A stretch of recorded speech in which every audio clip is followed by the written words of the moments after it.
TMC MP Abhishek Banerjee को ED ने पूछताछ के लिए बुलाया। अभिषेक बनर्जी को ये नोटिस ऐसे वक्त पर दिया गया है जब आज अपोजिशन इत्तेहाद की कोऑर्डिनेशन कमेटी की मीटिंग होने वाली है और वो इस कमेटी के मेंबर हैं। ऐसा माना जा रहा है कि वो आज की मीटिंग में शामिल नहीं होंगे।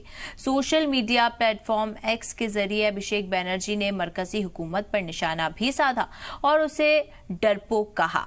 इससे पहले भी कोयला घोटाला और मवेशी स्मगलिंग मामले में ईडी अभिषेक बनर्जी को पहले ही कई बार तलब कर चुकी है। तो देखिए यहाँ पर अभिषेक बनर्जी को सम्मन भेजा गया है। हालांकि आपको बता दें कि आज जो है वो एक अहम मीटिंग है, कोऑर्डिनेशन मीटिंग है इंडिया अलायंस की और अभिषेक बनर्जी भी उसके मेंबर हैं और ऐसे में अभिषेक बनर्जी को ये नोटिस ऐसे वक्त पर दिया गया जबकि कोऑर्डिनेशन कमेटी की ये एक अहम मीटिंग है और वो इस कमेटी के मेंबर भी हैं। ऐसा माना जा रहा है कि वो आज की मीटिंग में शामिल नहीं होंगे। सोशल मीडिया प्लेटफॉर्म एक्स के जरिए अभिषेक बनर्जी ने मरकजी हुकूमत पर भी निशाना साधा।